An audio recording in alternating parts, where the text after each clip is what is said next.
My name is Eric Gewurtz. I'm the director of Lord of the Rings Conquest, and I'm here to talk to you about the Evil campaign. One of the things we wanted to do at the beginning of this game, we knew for Lord of the Rings Conquest that we wanted this game to have the epic feeling from both sides of the battle from Lord of the Rings. So we wanted to give you the experience of being the heroes and of being the forces of good and reliving the moments from the battles of the films any way you want. But at the same time, we wanted to be able to tap into those dark fantasies you've had of what happens if you were actually one of the warriors in Sauron's army.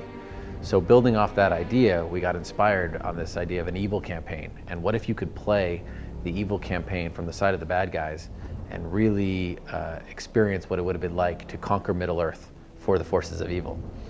So what we did is we started with the premise of what if Frodo had failed in destroying the ring.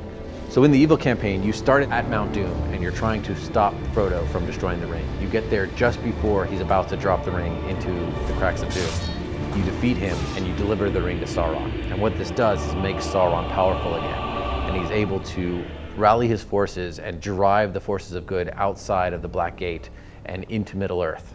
And as the forces of good kind of retreat and the armies of West retreat back to Minas Tirith and to Rivendell and all these fortresses of good, the evil forces trail along beside them. The other idea is that now that Sauron is powerful again, he's able to resurrect his generals. So he resurrects the Witch King and Saruman and even Balrog.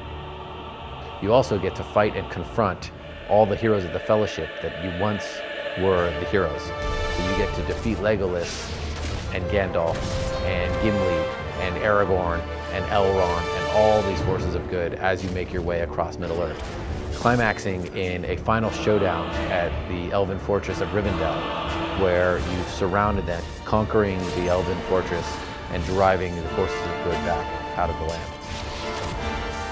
Some of the cool things you get to do as the forces of evil is you get to play as an actual troll. You get to play as a giant troll with a huge club, and you get to knock guys around, send them flying. You get to pick up enemy units and throw them across the battlefield.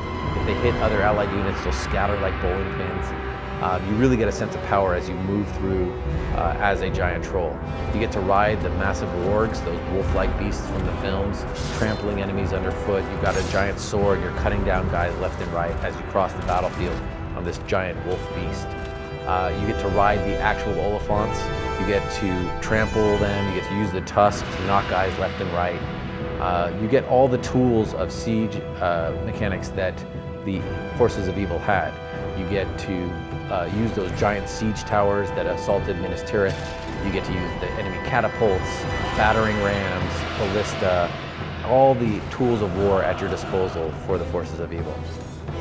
One of the coolest parts of being evil is actually getting to destroy the Shire. We have a full level design where the hobbits have rallied and they're trying to defend the Shire from your overpowering forces, and you march in there with Sauron and the Balrog and just lay the place to waste.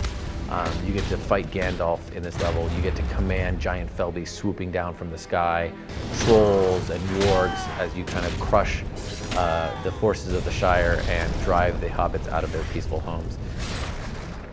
We're really excited to give fans the opportunity to play something and play in the Lord of the Rings universe a way that they never have before, and give them the freedom to experience what it's like to really be evil.